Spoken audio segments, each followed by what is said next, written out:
The job of uncovering the global food waste scandal started for me when I was 15 years old.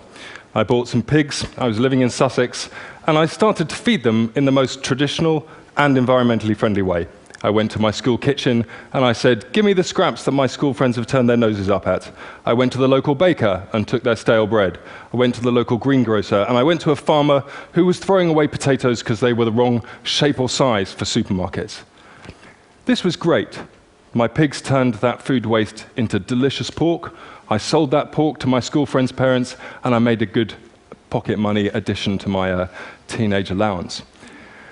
But I noticed that most of the food that I was giving my pigs was in fact fit for human consumption, and that I was only scratching the surface, and that right the way up the food supply chain, in supermarkets, greengrocers, bakers, in our homes, in factories, on farms, we were hemorrhaging out food. Supermarkets didn't even want to talk to me about how much food they were wasting. I'd been round the back, I'd seen bins full of food being locked and then trucked off to landfill sites, and I thought, surely there is something more sensible to do with food than waste it.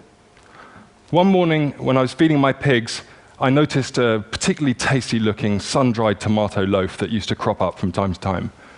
I grabbed hold of it, sat down, and ate my breakfast with my pigs. That was the first act of what I later learned to call freeganism, really an exhibition of the injustice of food waste and the provision of the solution to food waste, which is simply to sit down and eat food rather than throwing it away. That became, as it were, a way of confronting large businesses in the business of wasting food and exposing, most importantly, to the public that when we're talking about food being thrown away, we're not talking about rotten stuff, we're not talking about stuff that's beyond the pale. We're talking about good, fresh food that is being wasted on a colossal scale. Eventually, I set about writing my book, really to demonstrate the extent of this problem on a global scale. What this shows is a nation-by-nation breakdown of the likely level of food waste in each country in the world. Unfortunately, empirical data, good, hard stats, don't exist. And therefore, to prove my point, I first of all had to find some proxy way of uncovering how much food was being wasted. So I took the food supply of every single country, and I compared it to what was actually likely to be being consumed in each country. That's based on diet intake surveys, it's based on levels of obesity, it's based on a range of factors that gives you an approximate guess as to how much food is actually going into people's mouths. That black line in the middle of that table is the likely level of consumption, with an allowance for certain levels of inevitable waste. There will always be waste. I'm not that unrealistic that I think we can live in a waste-free world. But that black line shows what a food supply should be in a country if they allow for a good, stable, secure, nutritional diet for every person in that country. Any dot above that line, and you'll quickly notice that that includes most countries in the world, represents unnecessary surplus and is likely to reflect levels of waste in each country. As a country gets richer, it invests more and more in getting more and more surplus into its shops and restaurants. And as you can see, most European and North American countries fall between 150 and 200% of the nutritional requirements of their population. So a country like America has twice as much food on its shop shelves and in its restaurants than is actually required to feed the American people. But the thing that really struck me when I plotted all this data, and it was a lot of numbers, was that you can see how it levels off. Countries rapidly shoot towards that 150 mark, and then they level off. And they don't really go on rising as you might expect. So I decided to unpack that data a little bit further to see if that was true or false. And that's what I came up with. If you include not just the food that ends up in shops and restaurants, but also the food that people feed to livestock, the maize, the soy, the wheat, that humans could eat, but choose to fatten livestock instead to produce increasing amounts of meat and dairy products, what you find is that most rich countries have between 3 and 4 times the amount of food that their population needs to feed itself. A country like America has 4 times the amount of food that it needs. When people talk about the need to increase global food production, to feed those 9 billion people that are expected on the planet by 2050, I always think of these graphs. The fact is we have an enormous buffer in rich countries between ourselves and hunger. We've never had such gargantuan surpluses before. In many ways, this is a great success story of human civilization, of the agricultural surpluses that we set out to achieve 12,000 years ago. It is a success story. It has been a success story. But what we have to recognize now is that we are reaching the ecological limits that our planet can bear. And when we chop down forests, as we are every day, to grow more and more food, when we extract water from depleting water reserves, when we emit fossil fuel emissions in the quest to grow more and more food, and then we will throw away so much of it, we have to think about what we can start saving. And yesterday, I went to one of the local supermarkets that I often visit to inspect, if you like, what they're throwing away. I found quite a few packets of biscuits amongst all the fruit and vegetables and everything else that was in there. And I thought, well, this could serve as a symbol for today. So I want you to imagine that these 9 biscuits that I found in the bin represent the global food supply, okay? We start out with 9. That's what's in fields around the world every single year. The first biscuit we're going to lose before we even leave the farm. That's a problem primarily associated with developing world agriculture, where there is a lack of infrastructure, refrigeration, pasteurization, grain stores, even basic fruit crates, which means that food goes to waste before it even leaves the fields.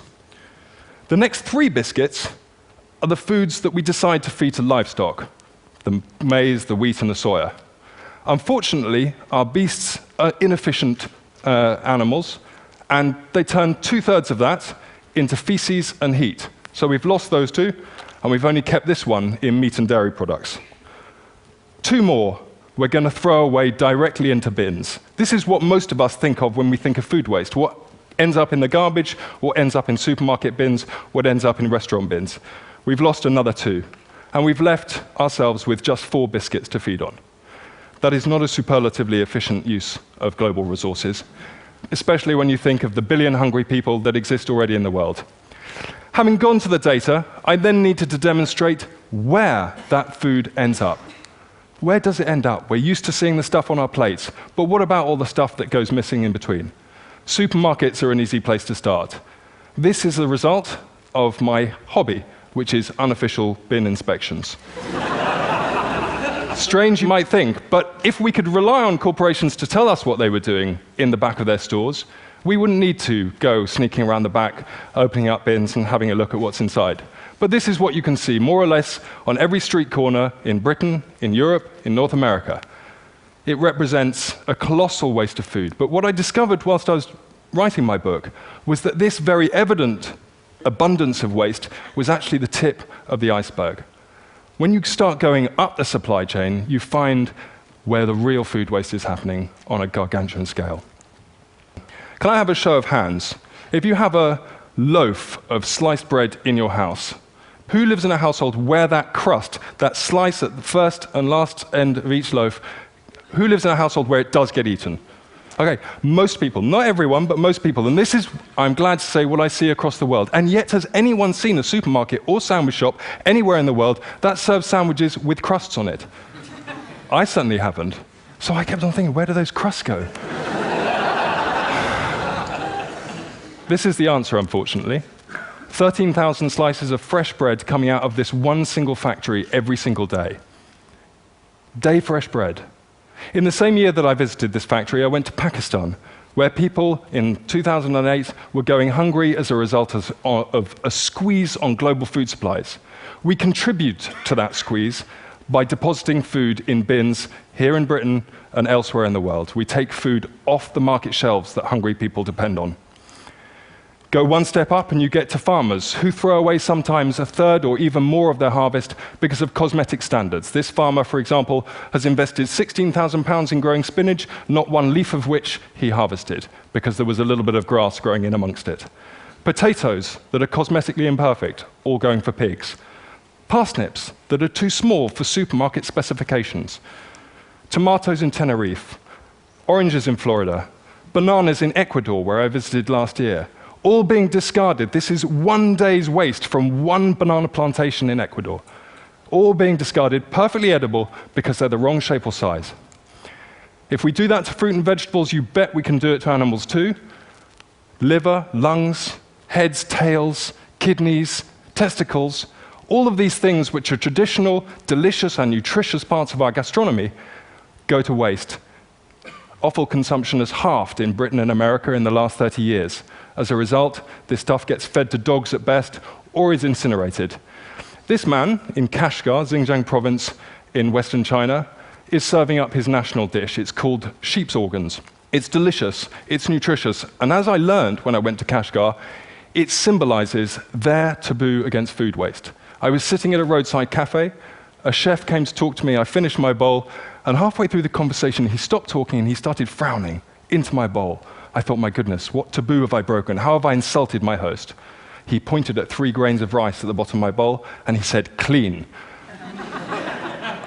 I thought, my God, you know, I go around the world telling people to stop wasting food. This guy has thrashed me at my own game.